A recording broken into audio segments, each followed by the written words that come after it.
the content will still be good enough. Because like I said before, with the filters and stuff, you can always up the brightness on the clips. I used this with Elisa's as well, and it was Fine. Yeah. again, like you said, bro, like the video quality. Last thing I'm worried about is the audio, and then the content that's The within content. Yeah. it. Okay. I think someone's gonna be sitting there for 2 hours like this is not good enough. Literally, and like that'll be good as well off here. Like you look solid in that, so that'll be perfect. Beauty. Okay.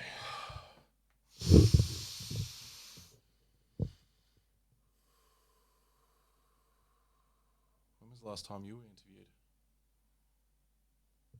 It's been a while. You excited for it? Yeah, I'm pumped. Cool. It's different. It's different being on the other end, like because when you're doing interviews, because I record like 2-3 days a week at the moment, and like being on the other end of it, it's like oh shit, like Yeah. you gotta like get out of that questionnaire mode. But I still like keeping part of that in me because then it makes a good conversation. Back and between two forward, people. right? Yeah. Yeah. And I noticed with Michael Mojo, I think I spoke like maybe 30 sentences. Yeah. He just went off for an hour and a half, which was good. Like I really liked that he just gave value. But I do really like, I personally like, say, like a Hormozy and Williamson podcast where Williamson drops like a fucking hectic quote or a story thing, and then Hormozy comes in and back and forward kind of style. Yeah, it's good. It's like an actual conversation, and then when you're listening to it, it feels like you're a part of that Yep. conversation. You're just listening like a fly on the wall. Yeah, All right. Feeling good? Throat's clear? Moist? good to go. All right. 3, 2, 1. What's up, guys? Welcome back to another Technician episode. Hold on a second. Let me do that again. Something fell off then. Yeah, Yeah, okay. what was it? Where I was about to take that in the beginning, something just went like a fucking whack of lightning just hit me. That was Yeah. wild. Okay. I know where it's got to go now. Beauty. Holy shit, that was wild. This is going to be special, bro. Yeah. Okay. What's up, guys? Welcome back to another episode of the Technician Podcast. Today, I've got a fellow podcaster on here with me, my man Ryan McCarthy. How are you, brother? Good, brother. Thanks for having me on. I appreciate your time. I appreciate yourself, brother. So thanks for having me. I'm excited, man. I think what really happens when you get people that can have good conversation on a podcast that is about conversation, Yeah. you get that really cool flow. So, and as we said before, I feel that what we're going to speak into today is going to be quite profound. And as much as I want to, I want people to get to know your story a bit, what you've been going through the last couple of years, because we've done one before, but it was like a group podcast with old Zave. Yeah, so the legend. Shout out to X. But I'd love to know, obviously some of the pitfalls you found within podcasting, some troubles you've been through, what you're doing in your personal life, business, everything, bro. Yep. But what I'd love to start the podcast off with, and this is what sort of came through just before, let's talk a little bit about God. Beauty. I love it. We literally went to start the podcast, and I just had like this whack of lightning hit me in the head, and it said, you need to start the conversation with this. So, bro, for anyone listening, the Scouse has, really tapped into his spirituality lately. And we talked a bit about it before, where I've had a few downloads recently as well, sort of been called more to going down that path and uncovering it. And we really want to peel back the layers, because we feel that a lot of people feel like it's for some like crazy people, right? Yeah. Where it's like, we're just a couple of normal blokes that have got a higher calling and are feeling more pulled to it. So, without further ado, what's been happening for you in that space lately, bro? Yeah, I'd love to be able to start this with God, because at the moment this has been one of the biggest things in my life as of recent. And to be able to provide some context, because I believe context is crucial in a lot of information that gets shared. To begin with, I grew up in a family and a community, and basically my whole life where God and religion or Jesus, basically just God just wasn't a conversation at all. Christianity wasn't a conversation at all.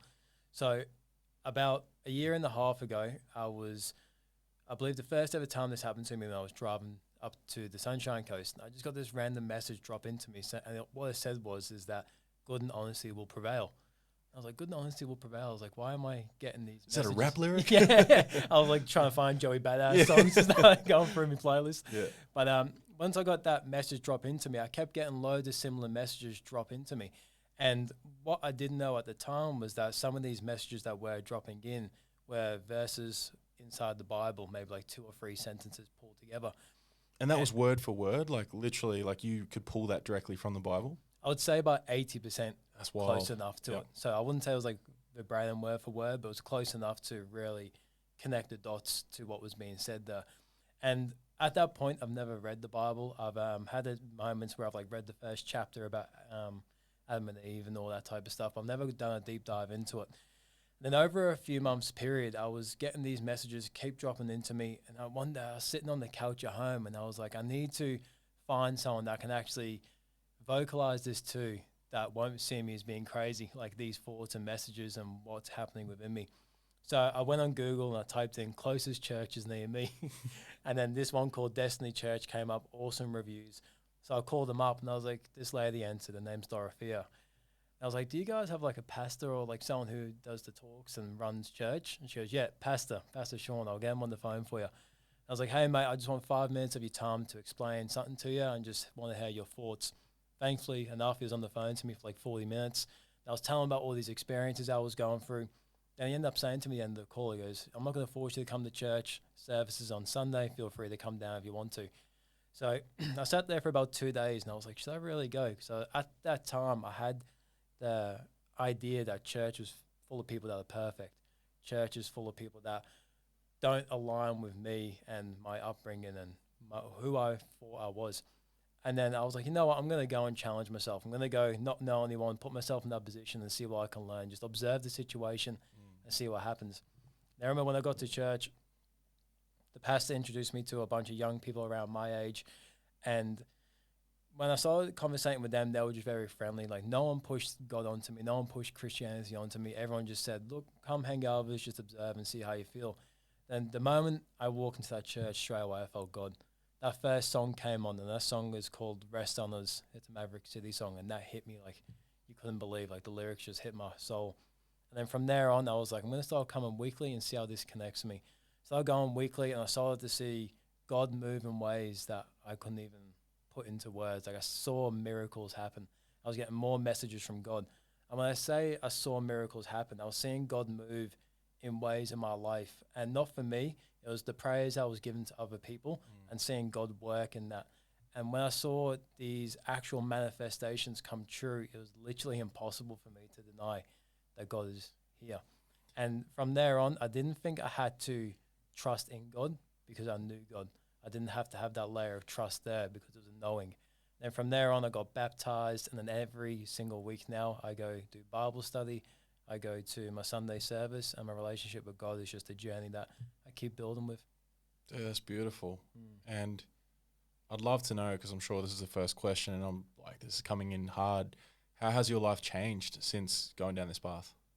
My life changed dramatically because the funny thing is, I've never done research on what sin is, but I just instinctively know what's good and what's wrong.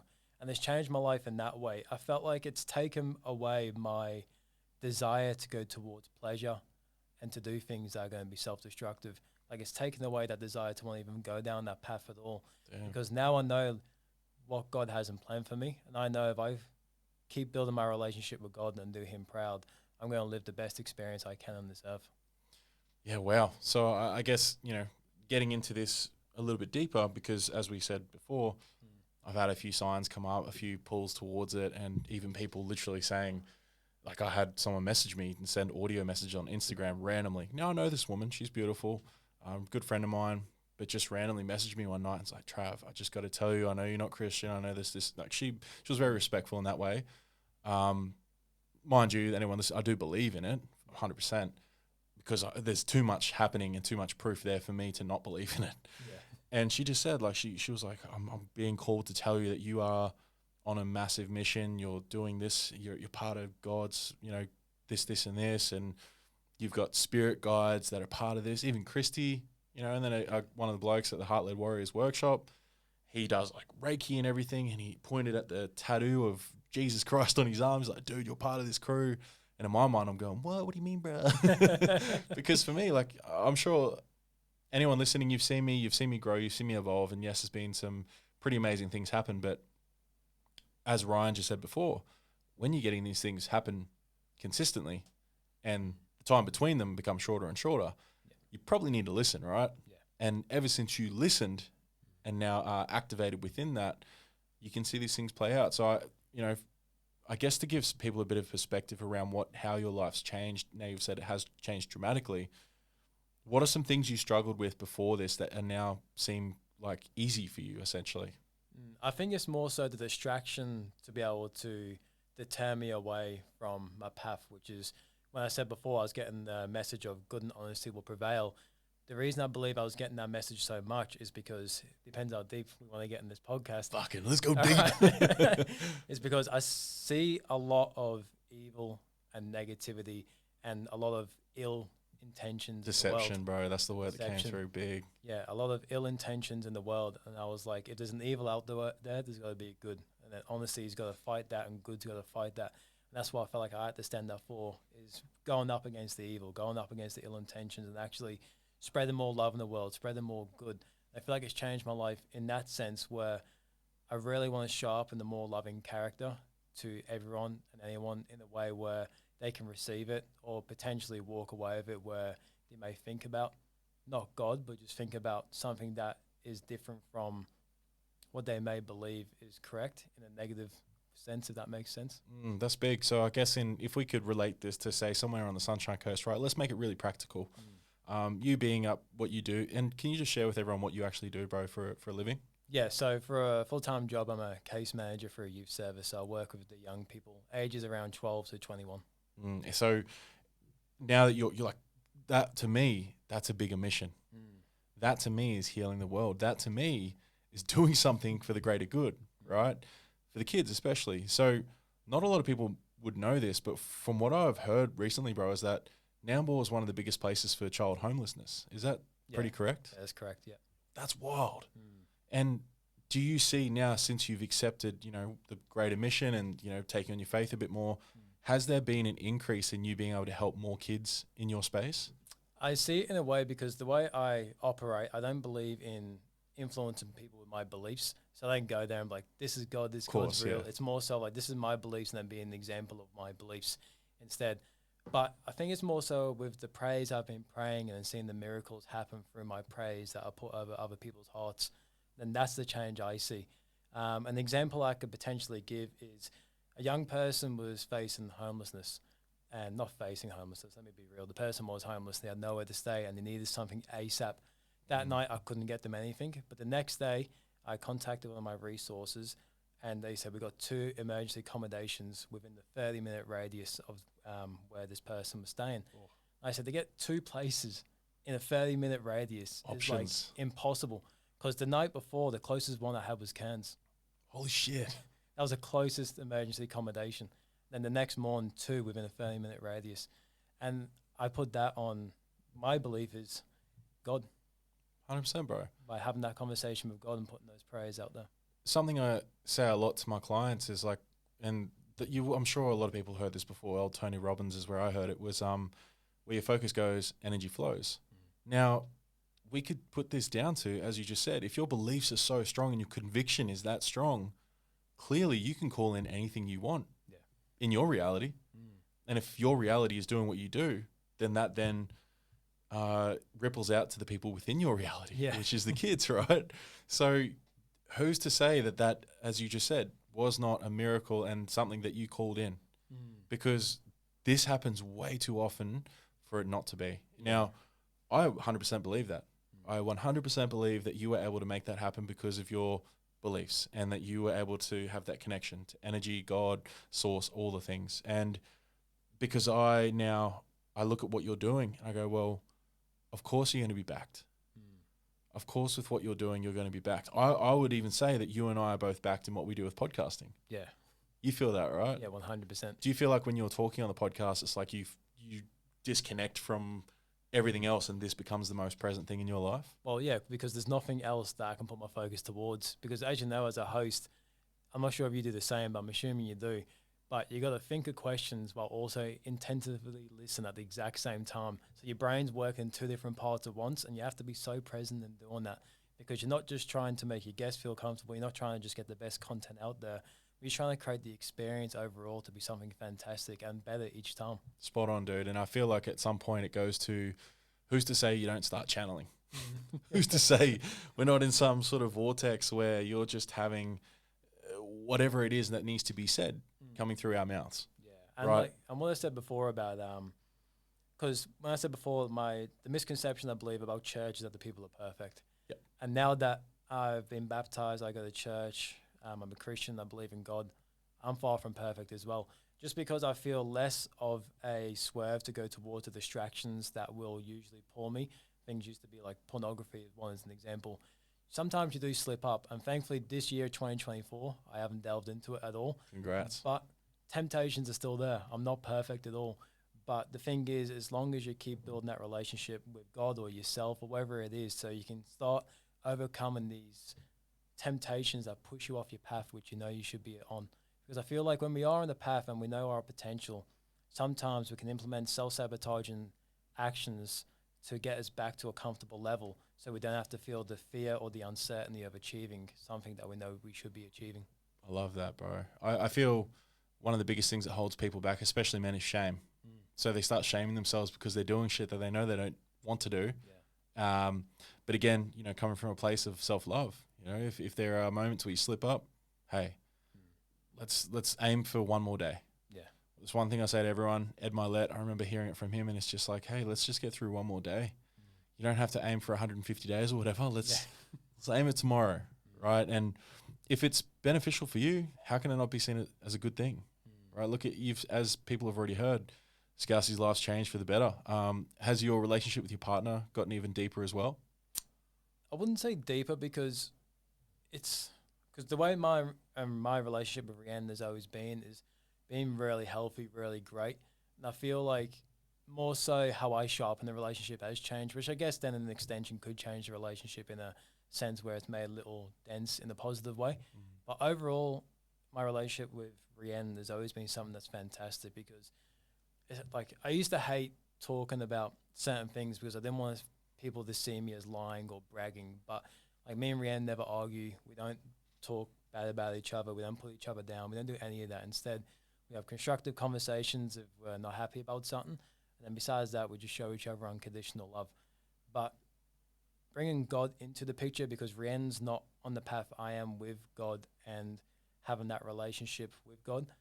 But I don't believe that has made a positive or impact dent on our relationship. I think it's just kept things as is, which is a good thing. That's awesome. That just shows me that she supports everything you do. Yeah, 100%. If it's beneficial for Yeah, you, obviously definitely. she's going to be like, "Oh, dickhead, what are you doing? This Yeah. isn't good for you." But it's cool, bro. I think even in you saying that, it brings up a great point, and thank you for saying that. I almost feel a bit of imposter syndrome sometimes because my relationship with Christelle is the same. Yeah. I think we've had maybe 2 or 3 arguments in the last 2 years, right? And you hear so often in these self-help and relationship spaces, like, it's normal to argue, it's normal to fight, you have to this, and it's like, well, that's not reality for us, even for yourself, like you said, because you have these open, constructive conversations. And I'm so intuitive, I know when something's off anyway. So if she's sitting at the table and we're having dinner or something, it's like, babe, come on, what's going on? Fill me in, what's going on? And we just have that open conversation. So before it even gets a chance to bubble to something, I'm assuming you guys are the same, you're onto it straight away, right? So I think even just touching on that subject and, you know, what you've been going through and having a supportive partner, how beneficial has that been with your mission? Because I'm sure there's days where you've just gone, fuck this, I give up, it's too hard. Yeah. Before we get into that, can I ask you a quick question around course, just that bro. relationship bit first before we move on? Do you think the normalization of arguments in relationships is a way, or is it like an scapegoat or an excuse for people not to work on themselves and deal with their own shit? Yes, and what's coming up for me is that I feel like it's also another addition to keeping people in a spot. So, because if there's no relationship problems, then there's no like counselors. There's no like this. It's all, for me, it's all like connected. Yeah. The more issues we've got, the more the system plays out. Now, don't get me wrong. I have respect for the system. I know it's got a place. It's got a foundation. We wouldn't have a podcast without the system, right? But for me, like anything, bro, even health problems that we've got, like all the diabetics and things like that, look at all the medication they need. Look at all the support they need. Look at the the healthcare system, how much they need to show up for those people that are going through that shit. So the same thing with relationships. If there's always relationship issues, and to me, from what I've seen with everyone I support, 9 out of 10 people have relationship issues. That's probably the most. I've now become a fucking relationship coach without realizing. Yeah. And all it really comes down to is just helping people find more self-love. Because I'm sure, and I'm just assuming here with you guys, you love yourself. Yeah. Ree loves herself. And it just plays out to the way you love each other. 100%, because when me and my ex split, the whole time there was so much blame for everyone else. Then I read the book, The Way of the Superior Man. And when I read that book, that was my first ever self-help book or personal development book I read. And I realized, like, fuck, I'm the problem. It's me. I need to work on me. What a way to start your self-development journey. Yeah. That's the one book, bro, I'll say to any man, well, any woman that I work with, go read this. Yeah. Take an understanding. If there's one thing you take from it, is taking full responsibility, like you just said. Why is it, do you believe, people struggle to take full responsibility? Because you don't have to deal with the burden that gets placed upon you when you have to deal with it. Maybe it's the guilt, the shame, or whatever comes up with that. Because I feel like the greatest way to be is to take full responsibility for everything that happens in your life. Like every little thing. Because if you don't take responsibility for it, then if something is in a way someone else's fault, then you're going to hold resentment against that person. But if you take responsibility for yourself, then you can start creating peace with that. But if you hold resentment to other people because you blame them, it's like holding a hot stone in your hand with the intention to throw it at them. You're going to burn yourself more than you are going to hurt them by having that hot stone in your hand. So I think having absolute accountability and responsibility for every little thing that happens in your life is one of the first steps to freedom. I love that. And I'll add into that where from what I've seen in my own experience, I was someone who used to pass blame because I was scared of the consequences. And it would have come very much from having football coaches all my life, where if you didn't do the right thing or if you didn't do the fitness right or whatever, you got consequences, right? So somewhere embedded in my unconscious programming was, fuck, if I own up to this, I'm going to get something happen. Yeah. So that's not the right thing to do, obviously, for anyone listening, but just be aware that if you tend to pass blame, lie, all these little white lies, and rather than just take full responsibility, there's probably something within you that you haven't cleared up from your childhood, essentially. Because I'm assuming, bro, like at some point with, I know your story a little bit with what you went through with the drugs and everything. Do you find that you really struggled to take responsibility and that's why you probably kept playing out that loop when you were a younger man? 100%, because for some reason, I used to always lie for no reason. And not like big lies. Like I wouldn't be like Jay from The Inbetweeners just saying like, oh, I'm on a peddler in South Africa. Yeah. But it would just be like the littlest, tiniest lies where I'd like over-exaggerate something or under-exaggerate something, but not give the absolute truth of what actually happened. Now I catch myself like, what am I doing? Yeah, why did I say I won 3 games of pool when I won 2? like little things like that. And I think taking accountability for that within itself was a huge step for me. And something that I make sure that I keep myself accountable for is not to tell those little white lies, because I feel like they can add up so much and create a big burden on yourself too. Because even though other people may not think you're lying, but I think you start losing trust within yourself because you know deep down to your heart that you are lying. Oh, dude, yeah. And I'm sure you see it a lot with the kids that you're dealing with, right? Because I'm sure a lot of them went through abuse in their family and their homes, and now it comes up with like, being able to deal with them, they can't show up in a truthful way. And how do you then help them get over that? What's some things that you do to help support them in that way? I think the best way, honestly, is me to show up and be myself and just build a relationship with this person. Yep. Instead of coming in like, do this breathing, do this meditation, write this gratitude. That all comes eventually. But the first thing I find the most important thing is just to build a relationship and be your true, honest self. And from there on, you build rapport and trust. And it's not like ill-intentioned trust. It's like it's actually there. It's genuine. And you may not agree with every single thing, which none of us do as humans, but they trust your judgment and the advice you're giving them. Yeah, I couldn't agree more, because what I posted the other night was about how, and what we said just before, is that there's so much information out there. There's so many beliefs. There's so many gurus. There's so many coaches, mentors, all that sort of shit, right? And I feel that a lot of people try to force it on others. Now, this can come full circle with what people might believe about religion, right? Where, as you said, people probably believe you have to be perfect, that it's pushy and all this other stuff. It's not the case. If anything, from what I'm hearing from you is like, as you said, you're just becoming more you. And the ripple effect of that is that people see that and go, huh, what's Scousey up to? maybe you want to do what he's doing. Are you finding that there's been mates around you that are like, hey, bro, like, why are you so happy lately? Why are you being so successful lately? What have you been doing? Yeah. Have they then been called to go down that path a little bit too? Yeah, 100%. Because when I first put on my socials, because I started going to church for about 6 months. I remember seeing it, bro. Yeah, and I'll be honest, my first reaction was like, oh, what's going on? 100%. Yeah. Because that's just it's like it's embedded in us that Yeah. we just see church and go, oh, they're crazy. Yeah, it's You because know? like we have a certain image of us, of church within itself that we have within us. I think that's what it is. Hey, but like did my journey for about 6 months quiet, didn't tell anyone besides Rihanna, my partner, maybe 2 other people, because I wanted to make sure that my journey with that was true to my heart, and I formulated my own beliefs based on what I believe was correct, rather than other people's opinions, beliefs, values, incorporating with my beliefs and clashing. Like I wanted to go there and really be able to observe it myself. So then when I finally announced it to my socials that I've been going to church, I reckon I got about 15 to 20 inboxes that night just on other people saying, I've been going through something similar. What church do you go to? And just asked me loads of questions about religion. I ended up saying to them, I'm not a scholar. Like, I'm far from it. Like, Oh, yes, brother and sister. yeah, Come. yeah, $20 a week. But I was like, I ended up saying, like, if you feel like you want to find out more information, find a quality church near you and speak to the pastor and begin your journey that way. And that's what I find. Or maybe open the Bible. But the one thing I found tricky about just opening the Bible and reading it, nothing really made sense to me because I wasn't building my relationship with God, and I was unable to see it from so many different angles as you do when you start going to church and speaking to the pastors and then start reading the Bible. You can really see it from a new perspective I found within myself.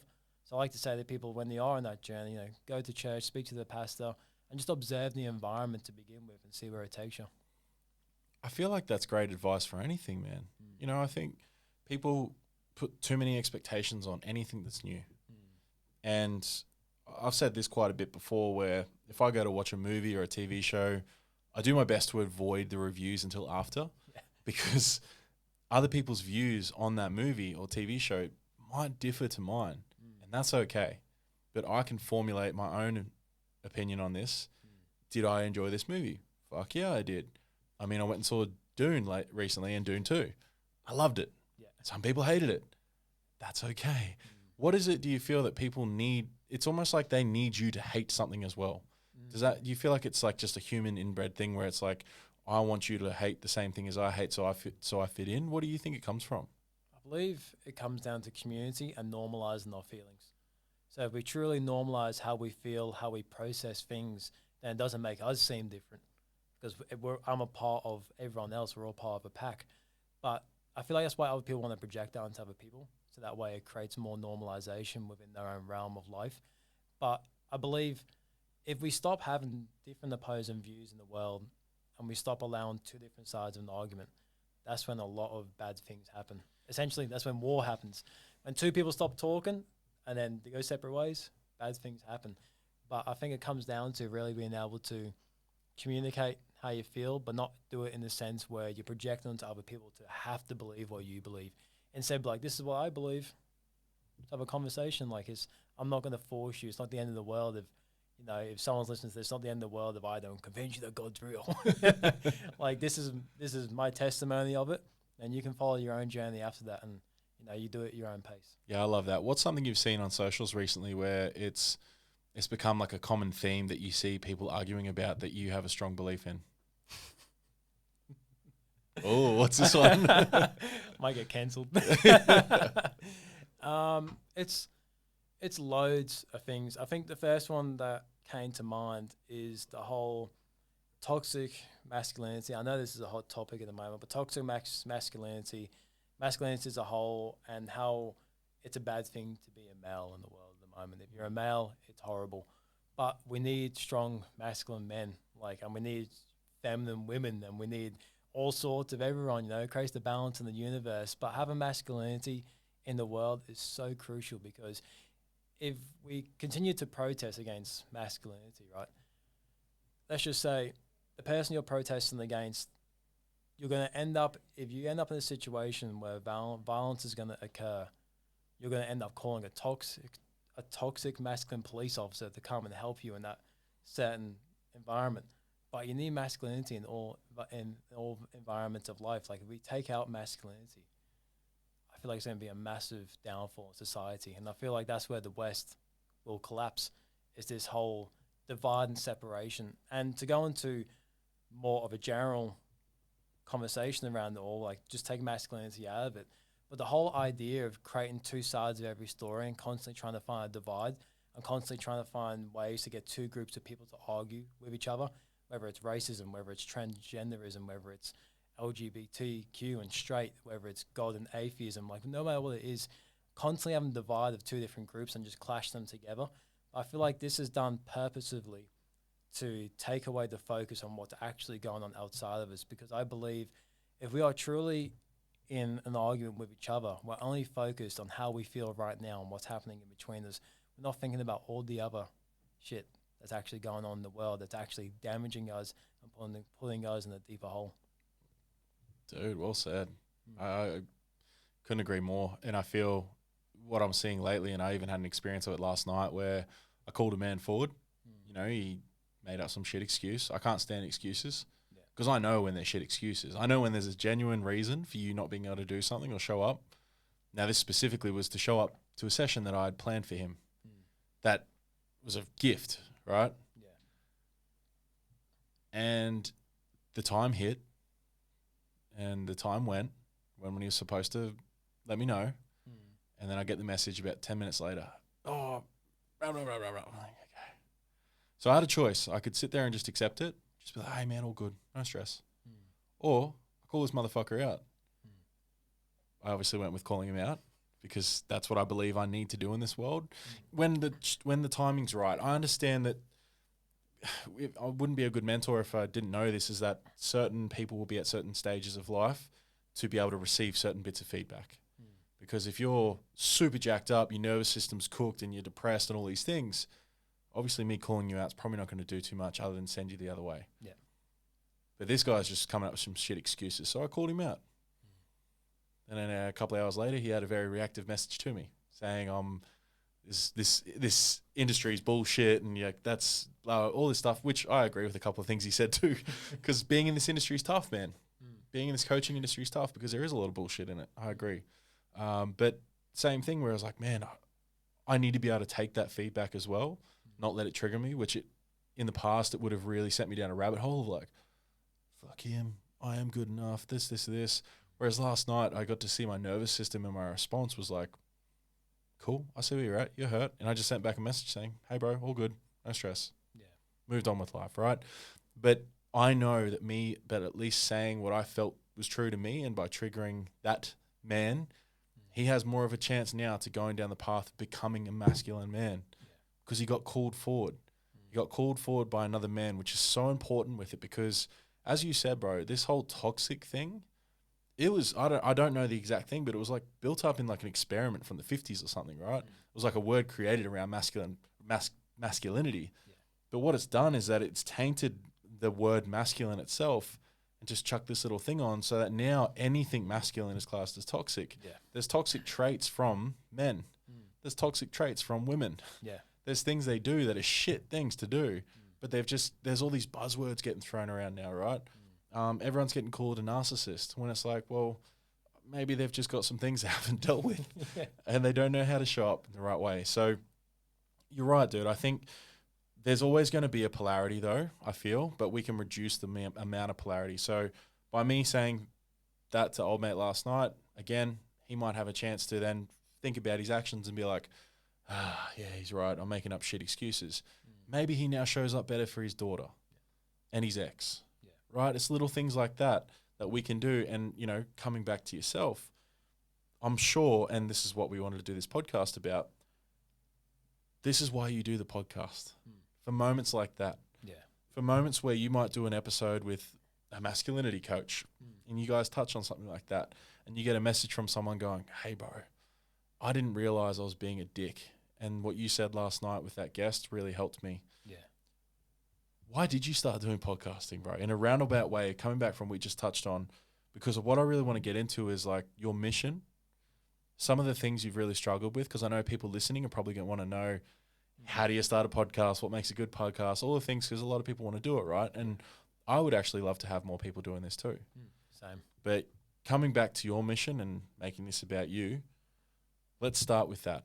Why did you get into podcasting? Yeah, and one quick thing I feel like I need course, to share bro, with yeah, what yeah. you just said is if we don't hold people accountable, then we're enabling their behaviors. And we're enabling people's behaviors. We're not creating a better society for the future. So really being able to hold other people accountable to their actions and call them out on their shit is so important. Otherwise, because we live in a world now where we're scared to hurt people's feelings. We're scared to hurt people's emotions. But if we're not triggered and we don't feel pain, we don't grow. If we don't feel pain and we don't reflect on that pain, we're not going to get progress. We're going to stay in our shit and probably create a worse path for ourselves. And there I am, I say I'm Christian, I'm swearing a lot. I'm working on it. But I just wanted to quickly touch on that, it's so important to hold people accountable in your life, because if you're not, you're enabling them to continue habits and patterns that are not serving them or the people around them. Yeah, thank you, bro, because it's so right. And especially with what I do, man, like in the men's work stuff, I'm really struggling lately with it. I'm finding that there's even less and less men wanting to do the work. We thought it was changing. We thought it was shifting to a point where men wanted to start showing up. But if anything, I'm seeing more relationships break down. I'm seeing more single mums and dads. I'm seeing more kids struggling. Like, I'm sure you're seeing more kids struggle, right, with what you do. And is it a lot of them coming from broken homes, from that sort of stuff? Yeah, a lot of it starts with their environment. See, that's the thing, bro. And it's like, you're so right. I feel in this space, even what you and I do and having the conversations we are having, I'll even put this on you for a sec, because I love surrounding myself with people that call me on my shit. What's something you've seen in my content lately that you feel like you'd like to share with me that you feel it doesn't align with me? Is there anything you've seen lately?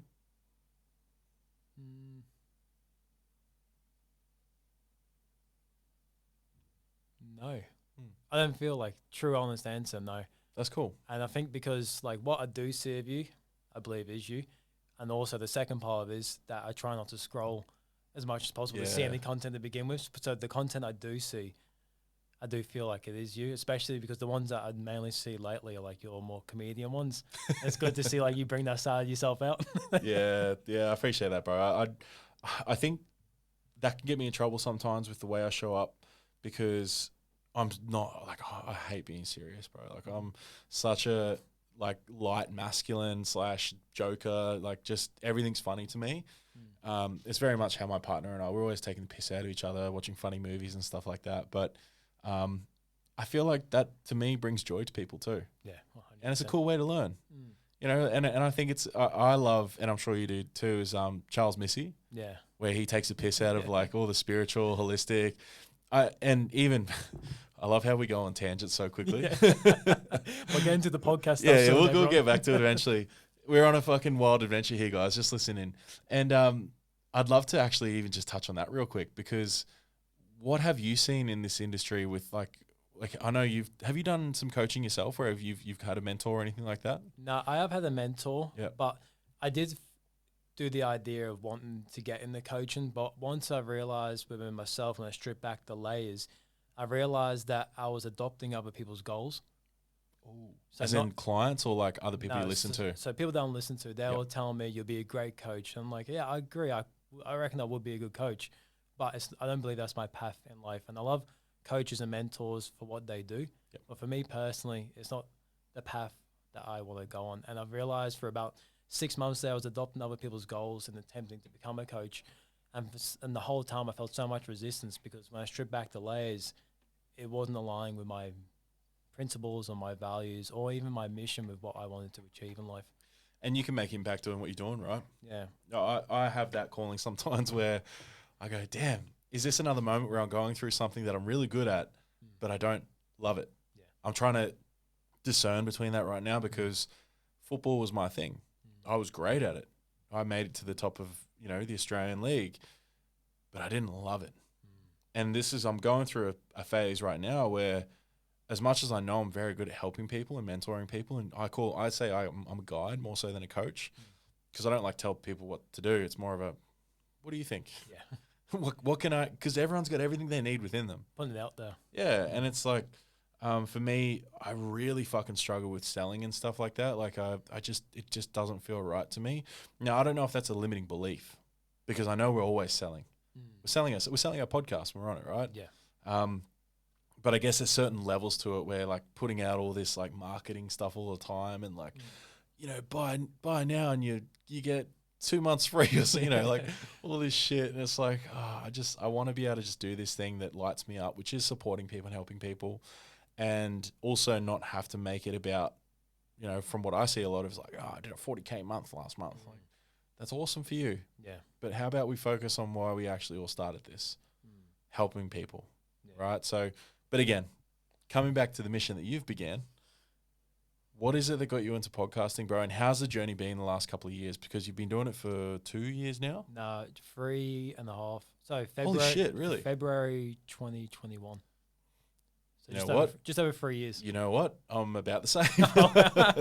I've just realized, like, holy crap, it's gone that quick. When was your first one? April 2021. Yeah, well, so literally within about 8 weeks of each other. Yeah. Holy shit. Unreal. Yeah, it was just before my birthday, I believe.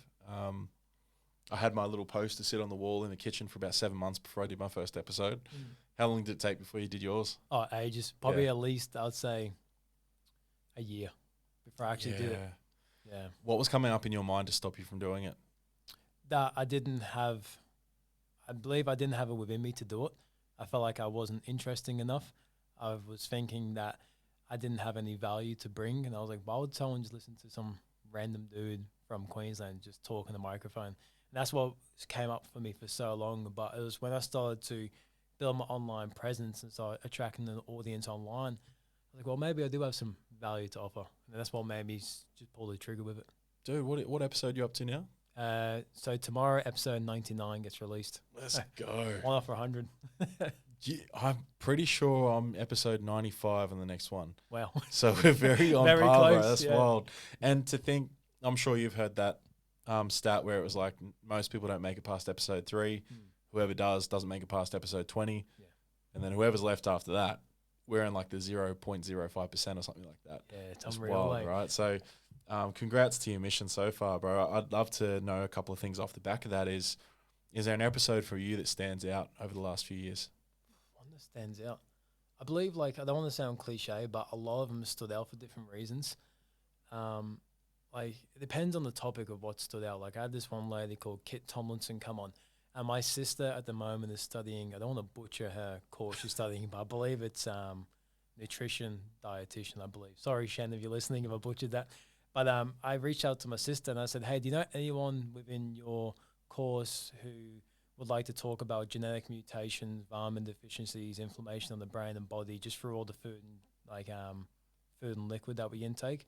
She goes, let me put a post out on my group on Facebook. So she put a post out, and then the owner of this wellness center in Gold Coast commented on it saying, hey, I've got a lady that works for me that's a legend and all this stuff. So then I reached out to her, and then she came up from Gold Coast to the studio, and she just talked about genetic mutations, vitamin deficiencies, inflammation and whatnot. And that episode blew my mind. Like, it gave me a big realization into the foods I'm consuming and then why I'm feeling certain ways, the liquids I'm consuming and why I'm feeling certain ways, why my body feels rusty all the time. And then from there, I started to make some incremental changes in my lifestyle, which I've now gained positive changes from. But I would say that would be the one for sure that stands out the most in terms of personal for me, because it created a lot of positive change in my life, especially with my health. I like that. I'd have to say some health ones for me have been very important. And I feel getting in front of these people and getting to meet them and they become friends or mentors, right? We are learning it at the exact same time. Yeah. We are getting all this incredible information and then distributing it to people that might need it. It's such dude, I know how much you love this, but I'm sure you've had moments where you've just wanted to give up too. Yeah, probably about 2 weeks ago. Yeah. What was going through your mind to trigger that? Just more so, I felt busy. And it came down to, not because I didn't want to do the podcast, it came down to because I wasn't structuring my schedule well enough. But once now I've structured it back and it's all back even and flowing again, I'm like, oh, I love this. But like it's like going to the gym, you know, like before you go to the gym, you're like, oh, fuck, I got to go to the gym. You get to the gym, but then when you leave the gym, you never regret going. Same with podcasting. I had about 4 or 5 episodes there, probably between like 85 to 90. And this is not because of the guest, this is just my own internal. I was like, I don't want to do this. But as soon as I click record with that guest, I've just realized like how much I love doing this. That's wild, bro. I went through the exact same thing. I literally, at the start of this year, as much as I was like, yeah, let's go, let's do it, another year. Yeah, I started doing them. But leading up to it, I'd be like, fuck, I can't be bothered doing this. Yeah. But then, as you said, as soon as that button presses and you're in, like right now, I always forget how much I love this. Yeah. You just go into this different world, and you know that the people listening back to this are just getting value after value after value based off our intentions and what we're talking about. I'd love to know then, knowing that happened for you, how did you overcome some things that we would have both went through over the last few years? Let's say you get to a point where you're like, you're 50 episodes in and you're like, oh, downloads aren't going up, this and this. What kept you going? For anyone that's listening, I'm sure they're going to hit a point, maybe even 3 episodes in, 4 episodes in, where they're like, fuck this, no one's listening. What's the point? What is it that allowed you to keep moving forward? I'm stubborn. That does play a part. I am a bit stubborn, but I believe the main thing is actually having an idea of what you're trying to achieve. And for me, the goal has never been downloads. Like I've never had yes, downloads are nice when you get them. It's like a positive reinforcement that you're doing the right thing and it's actually reaching the audience and all the good things. But for me, the mission is to get a guest on that I have a high interest in, create the best questions I can come up with, get the best out of the guests that I can get out of them to create the best value I can for the world. I feel like if I do that every episode, I've achieved something. And then go on that with the intention to the next episode, the next episode, the next episode. And eventually the listeners will come, the people will come. And the good thing is, like, even though your first 50 episodes may not get any downloads, when you get to episode 100 and you're getting, let's just say, 1,000 a week, then people have all that catalog to go back through to dive into those episodes I originally weren't first listened to. So it's just having an actual idea of what you're trying to achieve, really being able to break that down and keep living towards that and producing that. Because if you get lost, I find within myself, I got lost in the whole listener base and who's actually clicking and downloading. I think I would quickly go away from my actual mission of the podcast and I'll lose the interest in the podcast and I'd want to do something else. But because I've stayed aligned within my own mission and values and principles, I've really been able to stay consistent with it. And I did take about, because I'm done 99 episodes in 3 years, and probably in the last year and a half, I've uploaded weekly. Before that, it was a lot inconsistent. COVID played a part of that, but a lot of it played a part of it because I just didn't believe in it, either within myself. But then when I started to be like, no, I've got to bite the bullet here and just go weekly, and that's when I started to see great change. But the thing is, you probably get this within yourself. When you start doing them very consistently, the momentum you get, like the questions that you get come up for the next episode that you do, you're like, fuck, how did I think of that? Yeah. Like the momentum grows. So like if someone is starting the podcast and they are stuck at episode 2 or episode 50 or wherever it is, you're not getting many downloads. Like, yes, there is the whole how you're marketing it, because that plays a big part as well, and how you're actually going to grow and reach a larger audience. But I think it's important to actually get clear on why you're doing it and keep coming back to your why. What I've seen you do, like with your stuff, bro, is you've progressed so much in the look of everything.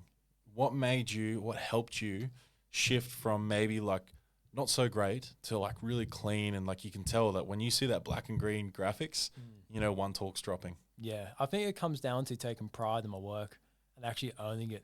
Because before it was like, oh yeah, I got a podcast, it's cute. I got this little cute thing I do, One Talk podcast. But being like, no, I'm One Talk podcast. Like I'm striving to be the best and taking your pride in that. Your voice shifted so much in those 2 moments just then. And how did you do that though? Because that space in between just there, from going from, yes, this is a hobby, to no, I am Ryan McCarthy, One Talk podcast. This is what I fucking do. Was there a moment where that just shifted? What helped you really go from this to that? I don't think it was one specific moment. I believe it was like multiple things accumulated into one. But one of the biggest realizations was coming back to that responsibility thing before. And I was too airy-fairy in too many areas of my life. And I believe it was at the start of my like spiritual journey, if you will. I felt like I lost a lot on my drive because I went to chill and zone out and like just be very present, and you know what I'm talking about there. But yeah, like I lost a lot on my drive, a lot on my oomph. Yep. And then once I stopped I didn't stop doing like the breath work, still do that daily. But once I stopped going full deep into it and getting back into my masculine and getting my oomph back in my life and training and going hard and keep myself accountable and getting around strong men and being in those good environments consistently to push myself. Once I got that oomph back in my life, then sat down myself. I'm like, all right, what do I want to do in my life? And then one of them was to be the best podcast going. And I was like, all right, we're going hard with it and we're going to step up. So then now it's bringing that oomph into my podcast. It's bringing that oomph into my training and workout. It's bringing that oomph into everything I do, because that oomph that I have within me is going to bring the energy behind it, which then can help with the consistency and which will also help with not getting pushed off your track and going down the path that won't truly serve you. Dude, well said, because that even itself, the oomph will leak into other aspects of your life. That's why I pointed at you then, because last year I got real fat. I just let business take over. I got caught up in the chaos of it all. And I noticed that the way I was able to show up with my training and my health, that affected everything the most. I remember I said to Christelle last night, we were just watching like a Disney movie, just chilling out. And I bounced off the couch. And it took me back to a moment last year where I was like, you know when Homer gets real fat and he wears the muumuu? Yeah, the big dress. That's how I felt. I felt like last year there'd be moments where I'm like, ugh, ugh, and I'm just groaning, moaning, and I genuinely was in pain. Like most of last year, getting in and out of bed, if I'd wake up 2 o'clock to go pee, I'd be like shuffling and Krista would be like, I heard you get up last night. I could hear the fucking carpet shuffling, like. So now I know I'm training 5-6 times a week, and people feel your presence. Hey, yeah, if you're just training, and it's actually, pretty simple. yeah, and like have like influence of people online. You keep going. I was gonna say, like, the people with the influence online rarely help me too, because I know this guy's a bit controversial, but I enjoy his content. Is Andrew Tate. And listening to Andrew Tate, like I feel like his content really gave me the kick up the ass to really get my oomph back and start achieving things in life that I know I should be achieving, to really get back on my mission and get back on my path to becoming great. Not just to be another guy in the mix doing the thing, instead stepping up to what I believe I can do and reaching that potential. Dude, I couldn't agree more. I started listening to Tate more recently, and taking away the discernment of, being more discerning with the shit that was like covering up who he truly was, right? With all these things of he's this, he's that, he's misogynistic and this and this. He says some things that aren't great. I agree. But the core of his message is so powerful. Yeah. He genuinely wants men to be better for our women. Yeah. He literally wants us to show up better and be kinder, be more loving, make more money, be supportive, be the providers, be genuinely good men, God loving. Like he's a believer in God, too. Yeah. So people will just take one thing from like the news or some article or a TikTok and be like, nah, this guy's a piece of shit, without actually going in and doing their own research and be like, oh shit, okay. He's got multiple videos on YouTube where it's like an hour mashup of just Andrew Tate stuff. And I've listened to one of those while I'm just mowing. Yeah. And I take my headphones and I'm like, oh, let me go do more. Let me go do more good in the world because of what he just said. So, I'd love to think that, one point, bro, down the track, we're both going to have the same impact on the world, where we're now both just under 100 episodes. Yeah. We're from the sunny coast, man. Caboolture and sunny coast, right? Like North Brizzy, sunny coast. We've got some epic Gold Coast guys that are going out. Like, I feel that we're on the path to, like Chris Williamson, I think he said he was like 400 plus episodes in before he even started getting any viewers and listeners. Yeah, then within like 3 months, it went like boom. And he made more money in 3 months than he did in the 4 years or something before that. Yeah, I can already envision it, like us guys, a collective, just all of us in the top 5 together. I couldn't agree more, man. Like, it's because I know when I listen back to my first, even like 50 episodes, they weren't that great. I still know I've got so much more to get better at, right? Just getting started. Yeah, dude. Like, and to think that the first 100 episodes, once they're done, and I'm sure you feel the same, we're back to zero. This is just another, let's just go again. Let's go again. I guess I'd love to be able to give value to the listener right now and say, how do you cultivate that let's go again mentality even in life? Because I'm sure there's days where you have a horrific day where you've just dealt with like 6 kids who are going through abuse and stuff like that. How do you then go home, spend time with your partner, edit your podcast, do everything you need to do and show up? Are you up early in the morning as well?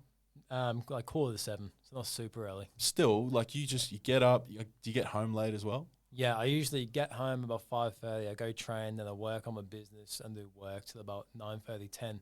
Then I sleep from about 11 till 6:30, and I repeat. And you're happy to do it day after day, Yeah, for 3 years. dude. And you obviously have something you love because you wouldn't be able to do that unless, right? No. Something Michael Mojo said. I don't know if he said this on yours too, but he said the success is in the suffering. Mm. And so many people try to find their passion and their purpose. And what they do when they get there is they go, oh, why am I having a shit day? I thought I was on my passion and my purpose. Mhm. It's like, well, it's not how it works. Yeah. When you truly find something that you love, Mm. and love in itself is a polarity. It's good and bad. It's hard. It's whatever. In my days, I know for the last, like I said to you before, last 2 months of what I'm doing has been really hard. Mm. There's been days where I really wanted to quit. Yeah. It was just too much.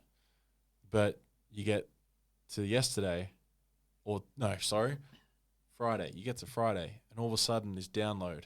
Mm. Oh, the Legion, Elite Rewire Legion. Oh shit, this is cool. Oh shit, I can create my own brotherhood. Mm. You know, like this whole new idea. And it's like from the contraction, expansion comes. Mm. Is that some things that have happened for you where you've gone down one path and gone, oh, this doesn't feel right, this isn't working. Then all of a sudden through that chaos, you've been able to birth something that's really beautiful? Yeah, I think that's through a lot of things, especially with the podcast as well. A lot of chaos, because even though I'm up to episode 99 tomorrow, I still feel like I'm only getting started. And there's been a lot of chaos within that, especially like during the big C years. There's a lot of chaos there where I was restricted with recording and whatnot. But at the other end of that, by staying consistent, I saw the fruits of being able to continuously show up and do the things, you know what I mean? And I think, like, when it comes to pain in life, the way I deal with it is that I'm not afraid to face it. I think that's a big thing too. Like, if pain comes, I accept it, welcome it, become friends with it. Because the way I see it is, like, my perspective on life is that a bad day is guaranteed for all of us. Like a tragic bad day, like our parents passing away, or maybe our partner, or like something tragic is going to happen for us all. So when a little insignificant pain happens in my life, I don't let it affect me at all, to a sense, because I know there actually is bad days to come. So instead, I find my way to process it, which is going to the gym and doing my thing, and then just moving on with life and getting on to the next day. But that thing about getting on to the next day, it's not a day that's full of distractions or finding ways just to get by. It's more so getting to the next day so I can continue on my mission and doing the things that I know that I feel like is going to contribute to the world. Well said, bro. I would love to take you through something called Topics with the Tech. Now, we are already an hour into this somehow. Flies, this is fire, man. I love this. So we're probably halfway through. But I'd love to take you through some topics, because I feel like what's going to happen when I ask these questions is it's going to be expanded really quickly as well. And I feel like it's been a really cool segment to chuck into the potty so far. So, are you ready for Topics with the Tech? I'm good to go. Cool, let's go. So, what's the most surprising lesson you've learned from hosting your podcast? So the most surprising lesson I've learned by hosting it, that it all falls back on me. The only reason it keeps going is because I keep the lights on. Ooh. Damn, that could be mapped across to every part of your life, right? Yeah. Coming back to full responsibility. Well, yeah, exactly. Oh, bang, exactly. Like my relationship, if it comes back down to because I keep doing the things that I know that work for me that may benefit my relationship. It may be my mission or my work. It keeps coming back down to because I continue to show up. So it all falls back on you. And I feel like that has taught me a massive lesson with the podcast, is that the reason the show goes on is because I keep showing up. Have you seen how you show up in the podcast even carry through to how you show up in your work? Yeah, 100%. Or vice versa? Yeah, 100%. Because when I started the podcast and when I started to see myself shift, evolve and grow, I got very worried in the way I articulate myself, because I didn't want people to think that I was pretending to be someone that I wasn't, because I still believe that people had this certain image of who I was in their head. But instead, it's like, no, just truly own who you are and show up as that. And then I've kind of just done that through everything in my life, just being authentic. I couldn't agree more, man. I think what I've noticed is that once because I do swear a lot. Like, one thing, I don't think that'll ever change for me. And when I really started to own that, especially the Jacob O'Neill podcast, I said something in there that was pretty hectic, and there was part of me that was like, should I take that out? And I thought, no, you said it for a reason. Yeah. Leave it there. And of course, it was the first thing someone messaged me about. But I had to deal with that. I was like, hey, yeah, you're right. Maybe there's some things that needs to be left unsaid, because there's a difference between speaking your truth and just saying something for the sake of saying it too. So, but at the same time, I was authentic in me. So I'm happy. I'm proud of that, right? Yeah.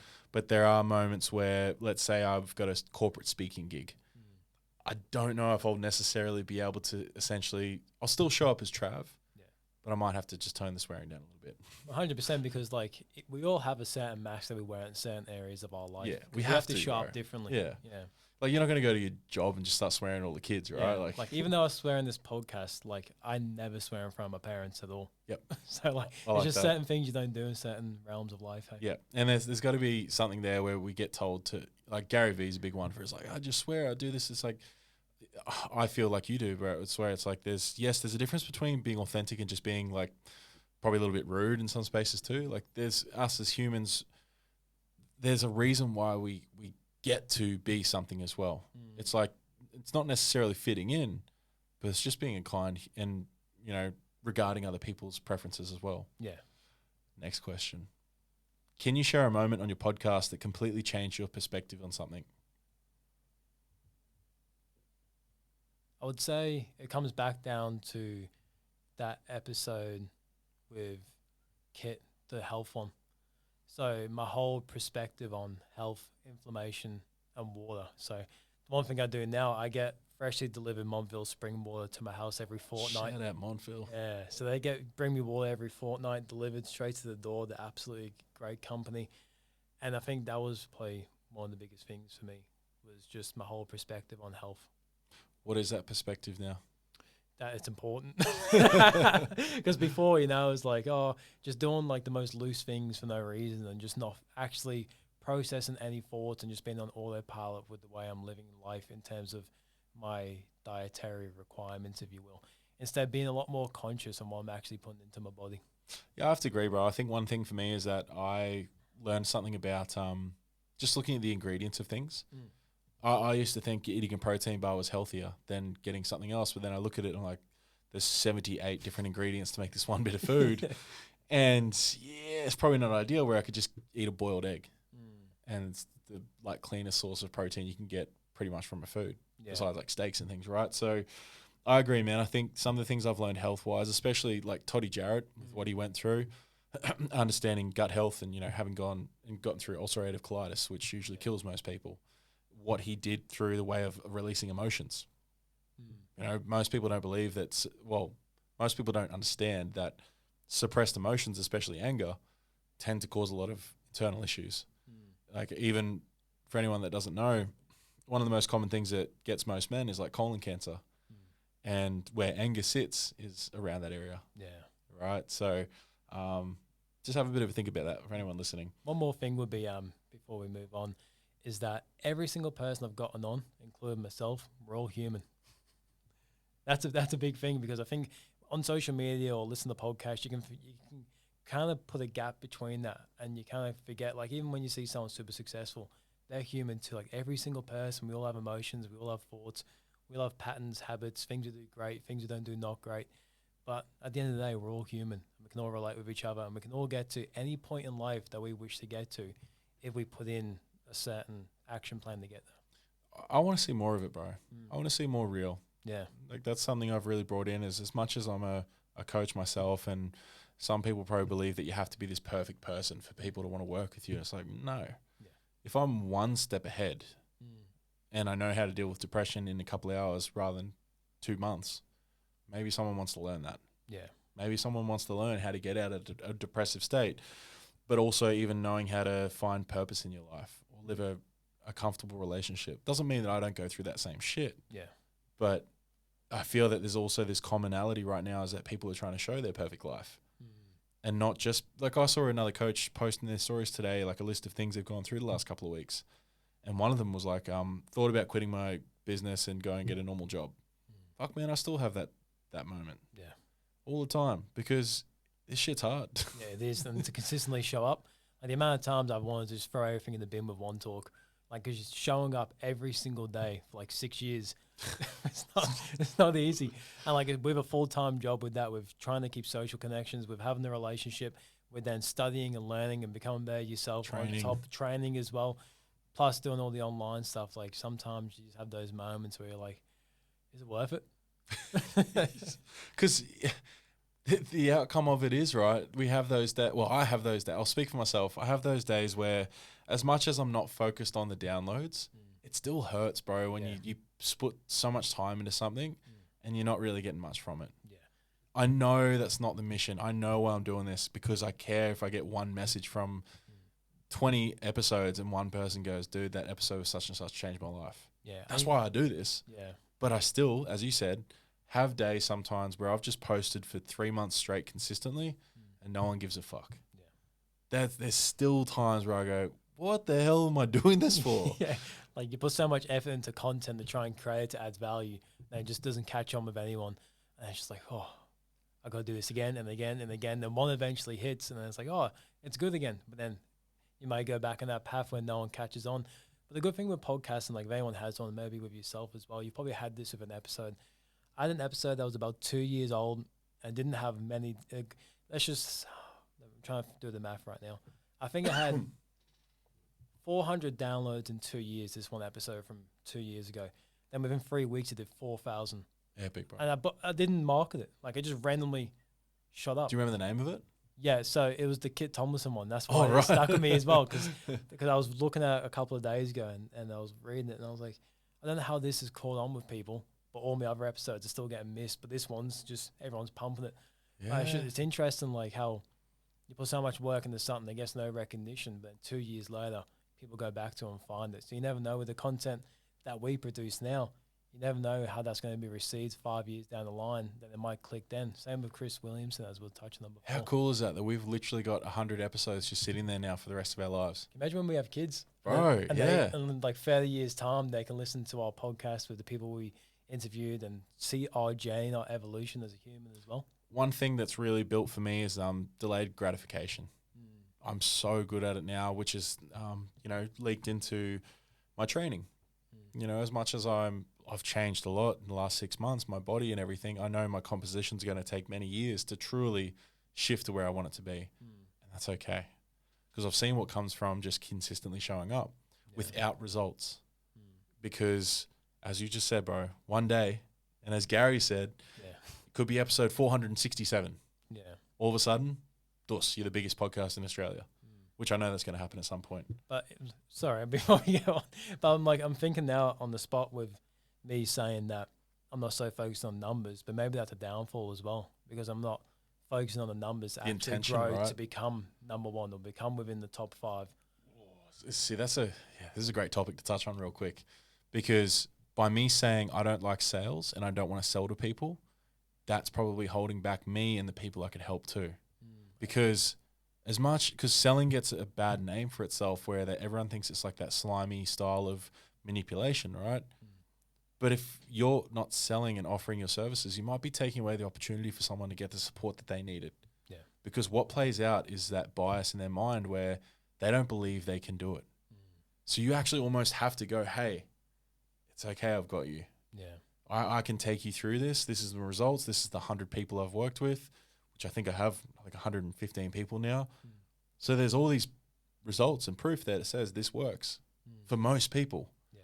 So by me not actually showing that and actually going the next step of saying, hey, I know you might think it's too expensive, you can't afford it, all these things. Trust me, you are worth it. Because most people don't believe they're worth spending money on either. 100%. So damn, okay. So we're probably both learning something right now where it's like, it doesn't take away our mission if we are focused on the metrics. Maybe we need to really, because maybe us not focusing on that, there's Stephen who's in bloody Western Australia in a small town that randomly started listening to our podcast because we finally started to look at the metrics, how to get it out there more, started doing paid advertisements and really cared about the actual, I guess you'd call it like surface level stuff, right? Yeah, 100%. Okay, there we go. How has your approach to podcasting evolved since your last episode? Oh, sorry, your first episode. Oh, massively. Mm. My first ever episode, I was trying to do all these cool concepts. I was trying to do like the most whack stuff. I had this segment on my first ever podcast called Good News Stories, and like it was a good intention. I like that. So yeah. like it was actually really good. So I'd like do like a 20-minute segment where I'd share all the good news stories happening around the world. But I realized like it's not really hitting anyone, and it's not really focused, and it's not tailored, or like I was just googling random things and just getting random information together.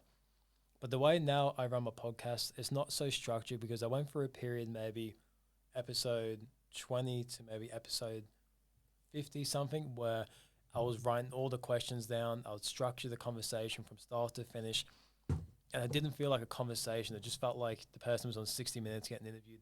So like I really wanted to make it in the flow, in the zone conversation. So now the way I prepare for a podcast is, let's say I've got you coming on. I'll then listen to as many podcasts as you've done. I'll try and look at your journey from, say, like the last 2 years from where you were to where you are now. Look at your content, see what you're really passionate about, see what you're really interested in. Just gather so much information about the person I'm interviewing. And then when I get to the interview, I just mentally attempt to remember all that and then just flow the conversation from there. And in that way, I'm able to talk about the present moment and what the conversation is going into, then also have the memory of questions I can also dive into from things that I've remembered. So it's mainly just, having the deep dive of someone's work, remembering that and approaching the conversation open-minded. I love that, bro. It's very much the first part of the podcast, very much like that, as you would have seen. We just talked about whatever and your beliefs and values and those sort of things. And then having, like, I use this framework for my coaching. I just have questions because you could sit there and go to someone, how are you today? Like, yeah, good. So Now what? Yeah, but now I've got let's say 20 questions for every single week that I work with someone. So it might be different self-awareness pieces, it might be around shadows, it might be limiting beliefs, and all I need is the question, which I can then expand on to 50 different things if we need to. So I found that this topic with the tech aspect, like you said, it's evolved out of just knowing what we're good at and just having a general bit of knowledge about the person we're getting on. I really 100%. Like that. What's one piece of advice you give to someone starting their podcast journey today? Don't give up too early. Like I said before, understand what your goal is with it and always focus on your why. As long as you're always focusing on your why, then you'll see the growth. You'll see not just the growth in the podcast, but you see so much growth within yourself. Like for me with podcasting, I got to a point where I became obsessed with learning communication, vocabulary, and really find a way to articulate my message in certain ways. So I really found that I was really able to improve my language and the way I speak. So I grew so much myself. Then also I grew so much from learning from the people I bring on because I'm just getting so much information downloaded into me. So I think it always comes back down to understanding your why. And then from there on, you're able to see which guests you want to bring on, or if you want to do a solo podcast where you don't bring guests on, then you're able to understand the content you want to produce. And then from there, there's so many other things you can learn, like how to market and edit and all that stuff. But the main thing is just understanding your why. And I feel like that's what's kept my consistency for 3 years. I love that, bro. Who's your ideal guest coming up? Like one that I've got coming up. Or who's someone you really want to get on? Andrew Tate. Yeah? Dude, it'll happen. Yeah.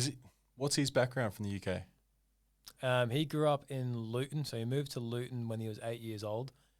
His mum and dad split up. Him and his brother moved to Luton with his mum in England from 8. Then he grew up in England from there. Yeah, right. You know your stuff about him. Yeah, I do, because I've already manifested him coming on, so I've done all my research into how I'm going to construct a conversation. I love that. Have you here's one question for you. Have you thought about joining the War Room? Yeah, I have actually. Because you get access to him. You might be, hey, bro. Yeah, go on the body. Yeah, that's true. So I actually signed up to his real world university, and I'm learning copywriting at the moment. Oh shit. Yeah. Okay, so they teach about everything in there. Oh, everything. Yeah. So at the moment, I'm learning copywriting. I'm also doing the AI course as well. Do you follow Dan Coe for the copywriting as well? No, I don't. Bro, get on Dan Coe. Dan Coe. Yeah, KOE. For anyone listening, Dan Coe, I think it's how you say it. He's got YouTube, Instagram, TikTok. I've learned so much. I was watching it just before I got here. I was in the car just eating some lunch, and I'll chuck on, because my YouTube algorithm's all like self-development and stuff like that. I'll see a new Dan Coe video pop up. Wow, let's go. Yeah. And I'd like to think that's kind of what happens for you and I, right? There's probably a group of 100, 200 people, they're like, fuck yeah, there's a new episode coming out. And in the beginning, when I first had that moment where I'm like, oh, it's only getting, 300 downloads and stuff like that. And my missus at the time said, dude, think about how many people that is in a room. Yeah, They're not fitting in that thing. Like, Yeah. think about that. How do you stay authentic when discussing difficult topics? The reason I'm struggling to answer that question because I don't think that's a challenge for me to be authentic because I think from the jump when I first started, like before One Talk, if people been following me long enough, it used to be called Mental Health Experience. That's what I first started as. And that was me being completely open, raw, and honest about me, who I am. Because at the time I was struggling pretty deeply and I was completely transparent with that. So I think just the consistency over the years, I haven't struggled with showing up as authentic. And I think also another part that's contributed to that is cutting out white lies because that did take away from my authenticity as well. So, yeah, I'm finding a bit of troubles answering that question because Let's reframe it. What if there's a guest that you've got on and you don't actually align with what they're saying?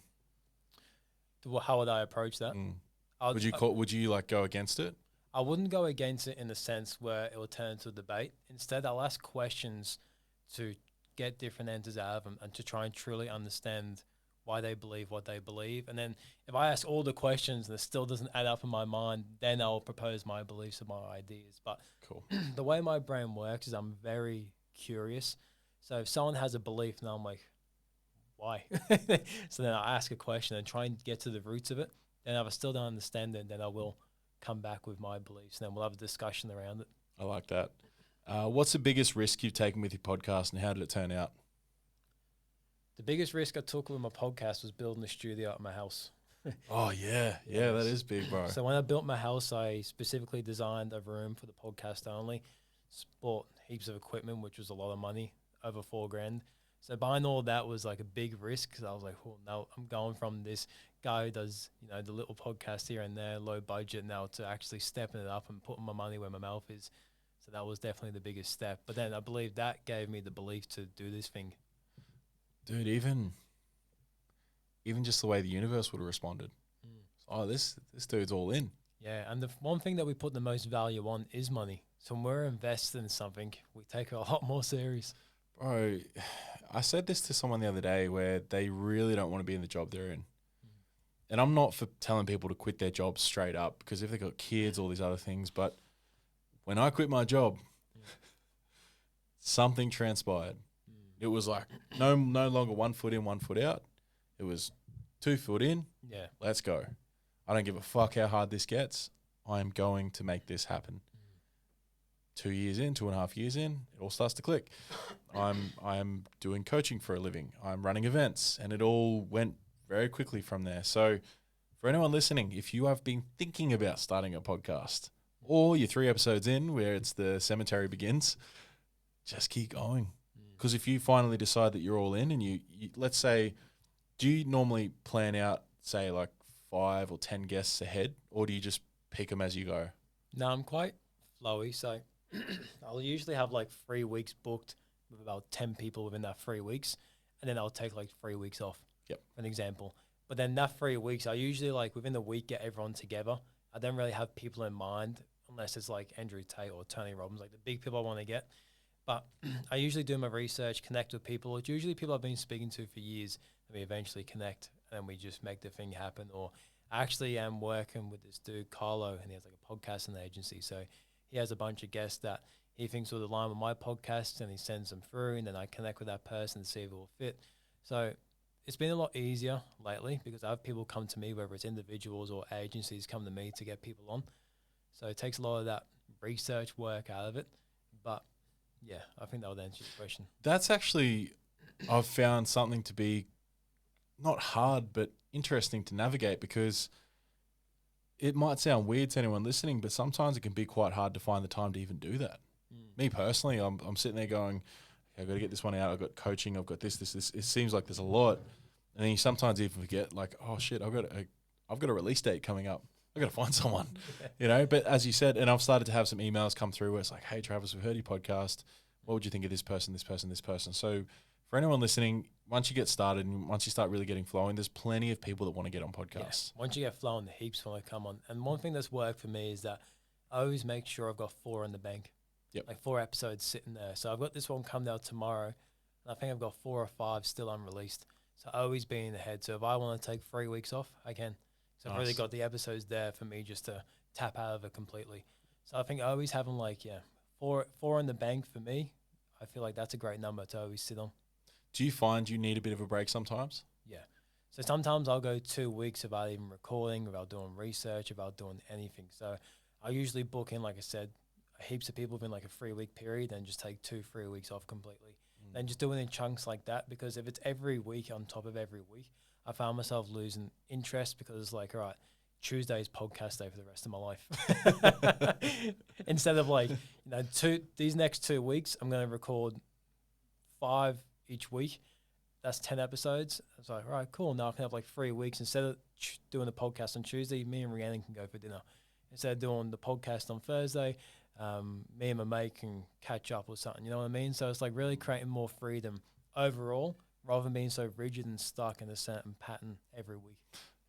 Yeah, I got to a point where I was releasing every Monday, but then having to do the editing and stuff on the Sunday was doing my head in, because I was always just wanting to chill with my missus or do nothing. Yeah. So that's why I moved it to a Tuesday. I was like, dude, I can't fucking do this every Tuesday's way better. Because like now you can have like, because if you do leave a last minute, it's Monday. So like at least the weekend's out the way. And Monday's like in your mind a work day, so it's easy to get back into. Oh yeah, and I know with my ADHD tendencies, I need pressure. Yeah, otherwise I won't do it. And I think people will learn that doing the podcast as well. Like you learn so many trials and tribulations, and you learn your own way to actually get the thing working.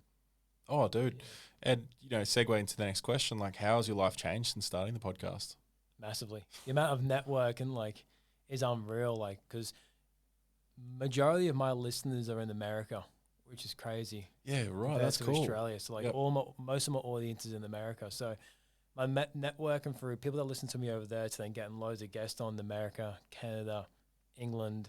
I did a podcast last week with a guy in Uganda who has his own silverback grilling trekking company. That's sick. So like just doing all these random things like just connected me in so many places and corners of the world. But I am pumped to release this silverback trekking. Is this what comes out tomorrow? Nah, the one tomorrow is with the Shaka project. Gotcha. Sean. Yeah. So the Uganda one will come out next week. Did you see that the reel I popped out with Charles Missy talking about his silverback experience? No, I didn't. Bro, so this is why I lost my mind then, because the podcast was online.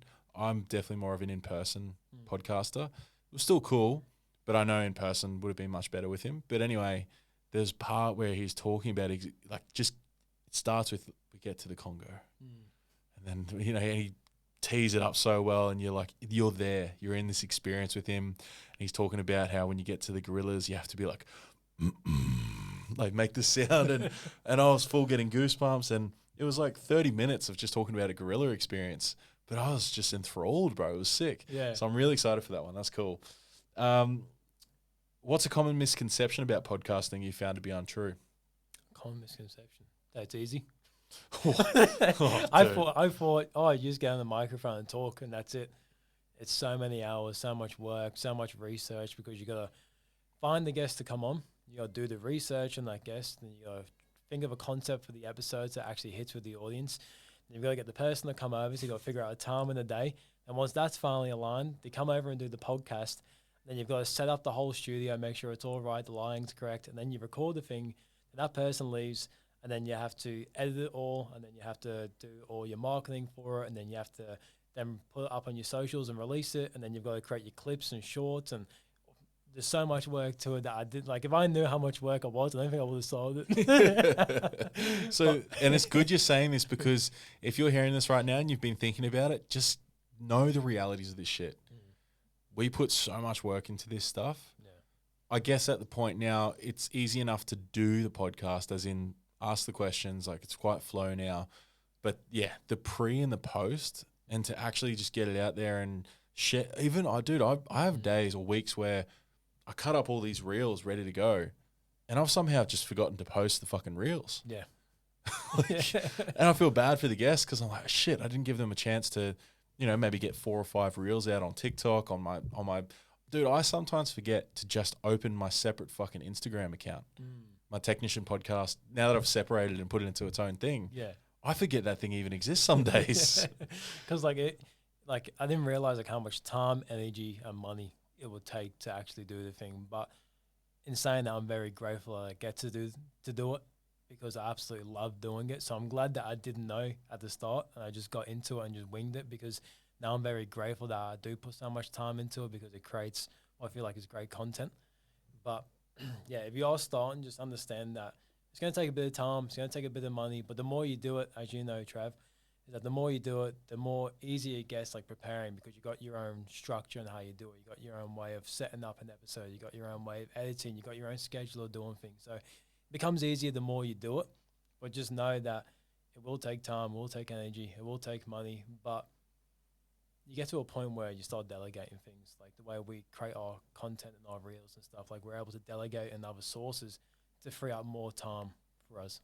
Do you have any cool tools that people could use to help them with their podcast? Yeah, so what I do now, so to record all the, not to record, but to create all the snippets, to create the reels, to create all the things like the marketing 60-second videos you see on social media, that used to take me about 5 to 10 hours a week to create as many clips as possible. Now I go onto a software called Vidyo.ai, so VIDYO.ai. It's an AI software. I copy and click the YouTube link of my podcast, paste it into the software, and within 30 seconds, it creates me about 50, 60-second clips with captions, emojis, everything on it, and about 20 chapters. So that's like 5 to 15-minute clips from the podcast as well, or all with captions and stamps of like your podcast name and Facebook logo and stuff on it. So I've really been able to outsource for that has been huge for me, because I've saved 10 hours a week and it cost me about $10 an episode. Oof. Yeah. That's big, man. And I use something similar called Opus, and it just does, exactly the same what Scouse just said. But it's even, I've gotten to a point where I'm probably going to get my fiance to start doing my admin stuff. Because there's one thing as well, I'm sure you found out your strengths and weaknesses during this time as well. Yeah. So knowing that and doubling down on your strengths and delegating your weaknesses, I find is something really smart to do. Yeah. I don't know if you feel the same. 100%. I feel like I need to delegate my inboxes, because I can be shocking in like receiving the inbox, like I'll get back to it later and it's been a week. And I'm like, shit, I haven't replied to anyone for a week. Yeah. So like delegating my messages and replies to people, because I feel like it's important, because I've got a podcast, I'm networking with people. I want to show people I'm actually interested, that I want to get on. I can't really just be forgetting and leaving people. Like, even though you got to have your boundaries with it, but I still want to be able to be a lot more responsive. So I think delegating my inboxes would be huge for me, because I can just like not get into it and reply, because I try and not go on my phone only if it's like promote my business and the work that I do. Yeah, that's good. Like I hear a lot of to be a creator, not a consumer, especially with what we do. I find myself still consuming quite a bit, because my personal belief is when I've created a community, I want to be able to interact with them as well. Now that is at the detriment of my own energy as well, because if I'm sitting there scrolling and I'm getting caught up in this shit, and I end up doom scrolling for like 2 hours, and I haven't actually intentionally done what I set out to do anyway. Yeah, I'm just watching shit. Yeah, I've been there. So but one thing I truly believe in is, like, if someone's taking the time to come and listen and like, comment, back me, I will do my best to find the time to go and do the same for them. But also, our followers usually aren't doing as much posting as we're doing either, right? Yeah. So, dude, one thing I'd love to touch on is the exciting thing you've got come up that you've spent a lot of time putting together, which is the live podcast with myself and a few other amazing people. Can you talk into that a little bit? Yeah, so we got the One Talk live in person podcast coming up on the 27th of April. And the reason why I wanted to create this experience is because I've been doing the podcast like through Spotify, YouTube, Apple for the last 3 years.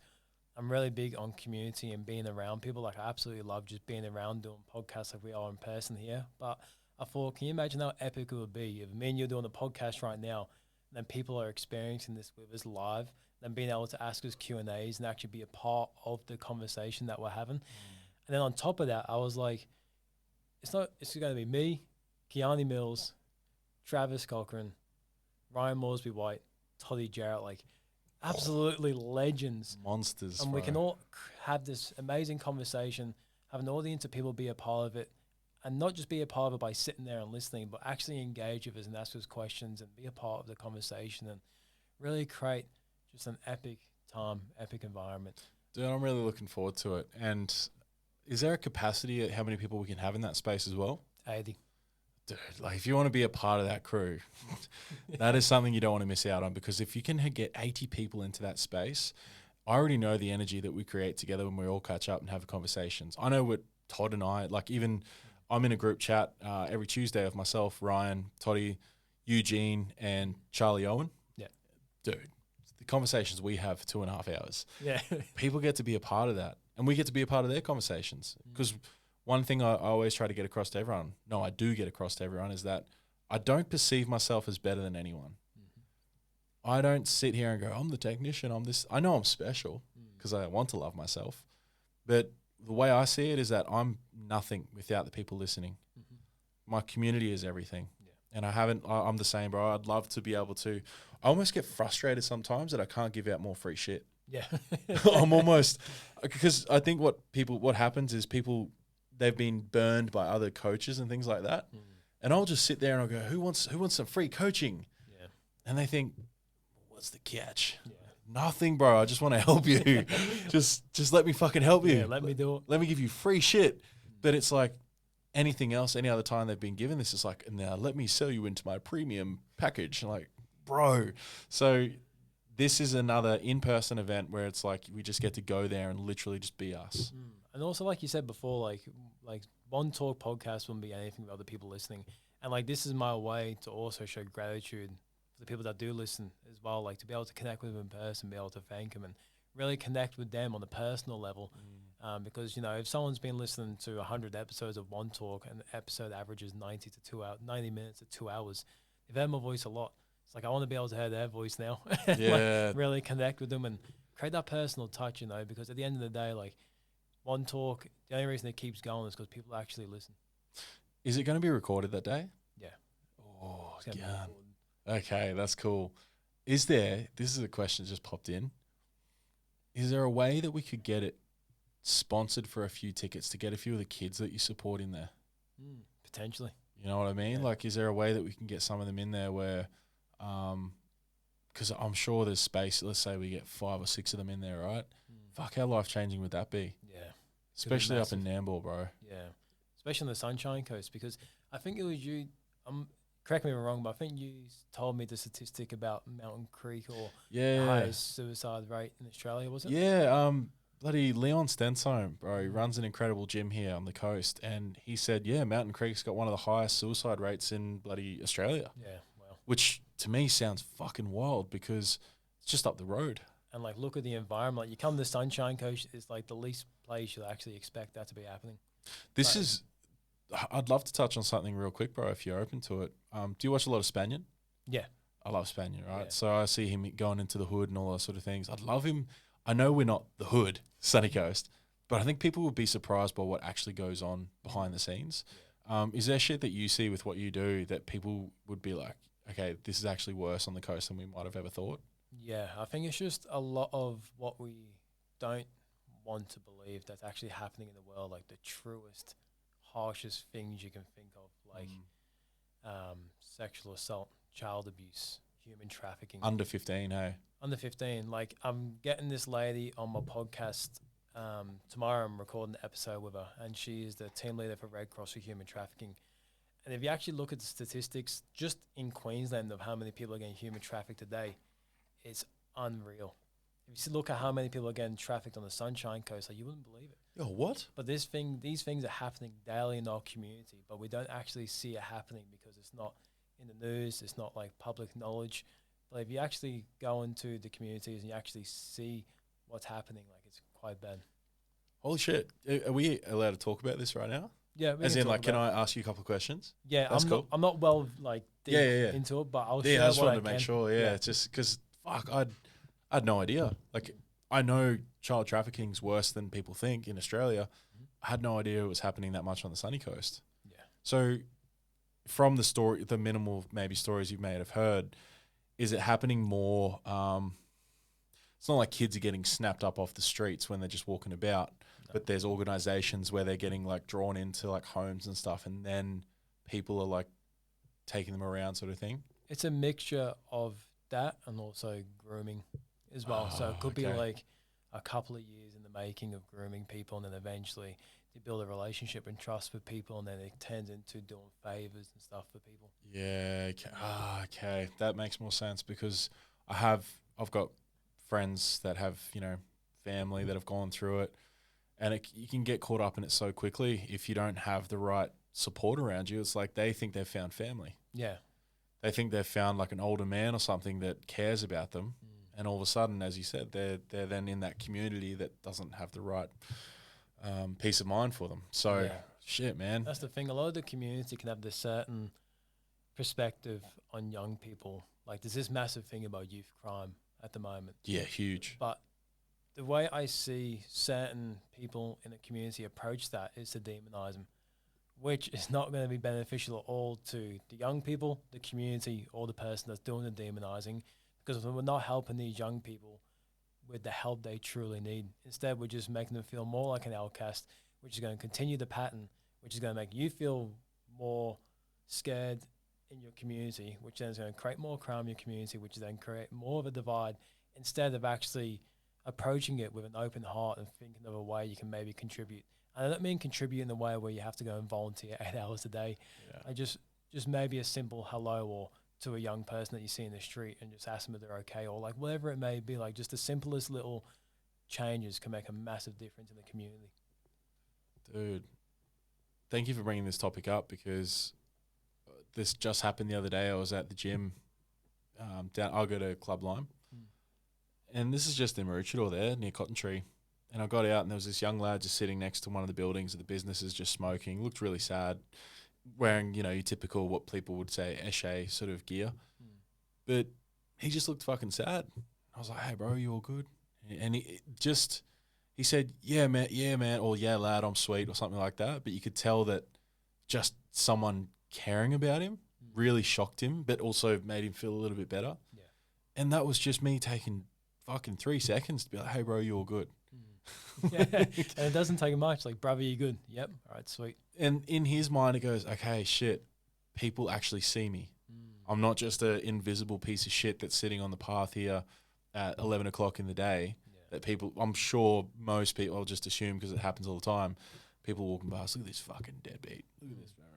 And don't get me wrong, when I first pulled up, I was like, oh, what's this guy going to steal out of my car? Yeah. Because I'm a human, I will judge. It's like something we have innately in us. But then it went straight to, let me see how he's doing, because he does look sad. And look, I know there's other ways where people have had some really awful experiences with youth crime and stuff like that. They've had their homes broken into. So I can see how they can get to the demonizing aspect, but it doesn't mean that you have to do it for all of them. Because a lot of them, most of them, from what I've seen and experienced, they come from like fatherless homes. Mums do the best they can. Mums get forced into their masculine. They can only do so much. And a lot of good dudes have come from single mum homes as well. Yeah. But this is the issue that we come back to the first part of the episode where there's so many unhealthy men getting around and it's just perpetuating the cycle of these unhealthy young men. And like, man, my partner is a teacher and she said, she doesn't go into anything private, but she says, man, the kids just been so bad lately. It's like they don't understand consequences or they have no one to show them the right way and help them understand why they might act a certain way. So again, if we're going to call ourselves adults and we're just sitting here going, oh, look at this fucking deadbeat doing this, this, and this, as you said, let's show some compassion. First, see if we can make a difference.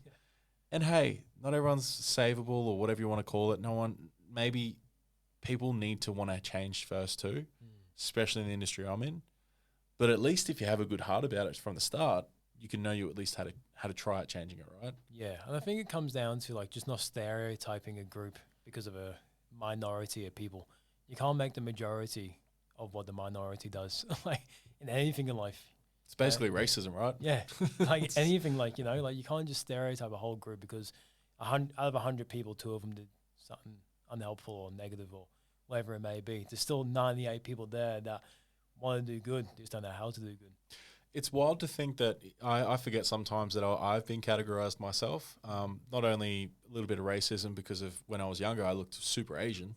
I did receive a lot of racism when I was at school, which is wild to think about that because I didn't look at it that way. But I look back and it's exactly what I received. But then also being categorized as a football player most of my life because apparently all football players are fucking scumbags. Yeah. When most of them are some of the most epic humans I've ever met. Legit. You know, so like you said, bro, like we're really good as humans as just going, here's one brush. Yeah. You're all pieces of shit. Yeah. But it also comes from insecurities too. 100%. And I feel like that's why I love the work that I do because, as you know, I'm not sure if some of the listeners know, but like being at the age of 11 again, addicted to drugs, and then the path I went on, being 11, addicted to drugs, and all the stupid decisions I made, and the amount of bad things that I could have done good, but I never had the guidance to actually do the right thing when I could have. You know what I mean? Like if someone just, like you said, like, how you going, mate? Like if someone said that to me when I was 14 years old, high off a kite, like you never know, that could have changed a perspective within me, or could have changed something within me by having, you know, like a man come up to me and ask me a question like that. But if everyone in my life at that time, in terms of like older people, like teachers and all that stuff, just kept like making me feel like shit. They kept telling me that I'm this certain person, this is my life, this is who I'm going to be, instead of like actually giving me positive reinforcement of what I can be. I feel like that's what kept me on the path. But thankfully, I ended up turning that fuck you energy into changing my life. So end up becoming a good thing. But I think the reason I love the work that I do is because I see these young people as people. Yep. I know that they're just misguided, or that, you know, that just don't know another way. The famous saying is that everyone's doing the best they can with the information that they have. They are, bro. Damn. I've just realized we're about 5 minutes away from having to get out of this place. That's good. There's been an amazing conversation, as I knew it would be. But if there's something you could leave with the listener, bro, just fire away. One thing I'll leave with the listener is keep an open heart, keep an open mind, and keep being the love in the world. Simple as that. And where can they find you? They can find me One Talk social media, so Instagram at One Talk _. From there, you'll just find everything else about me. So just go to me Insta and then connect with me there, check out my stuff there, and then just find out the rest. And if you've made it all the way to the end of this podcast, please make sure to share this. Share it to our stories, share it to your stories, tag us. Let us know what you got from it, because Ryan and I can only do so much as individuals. As we've said multiple times during this, it's all about community. And we want you to be a part of this. If you're going to be about it, do it. You know, you're going to say that you want to change the world, you want to be a bigger part of the impact. Sharing this podcast is part of that. You know, we do it as a collective. Also, come along to the live podcast. It's going to be unreal. It's up in Nambour. What date is it again? 27th of April. 27th of April. So you've got a month or so to get that. I know tickets are going fast. As we said, there is a capacity. So, but we'd love for everyone to be in there. I know there's going to be some cool shit. There's going to be prizes. So come along, get in there. Tickets I'll put in the show notes as well. And man, this has been a very cool chat. I love being able to share it with someone who has the same insights, has the same knowledge, and open to bigger conversations, bro. I appreciate you. Likewise, brother. And I appreciate you having me on and getting me on the technician. Let's go. Cheers, bro. Thanks, guys. Epic. Dude. Holy, we went down some holes. Yeah, loads of tangents. Holy shit. I completely forgot like how much of like you zone out with these on, because like you forget about it, like, because without the headphones, like you can kind of have background noise, but with those, you're just completely locked in. You're in the convo, man. That's why I still got my OG over the ear ones. Yeah. Because it just keeps people present. Especially a lot of them are like me, where I noticed Michael Mojo. He was very easy to get distracted by outside things. Yeah. So by having the headphones on, that sort of locked him out. But dude, that was fucking epic. Thank you. That was good. We touched on a lot of different topics. I think they're the best kind of episodes, bro, where I had a bit of an idea about what I wanted to get from you, but then, like I said, when I went to go start the episode, I just had this wild like flash just go straight to my head, where I was like, we need to just vibe. We need to just let this flow And let it be what it's meant to be. Well, we started the conversation about God, bro, so I think that's going to hook most people. Like, what do you mean these guys are talking about this? Yeah, what?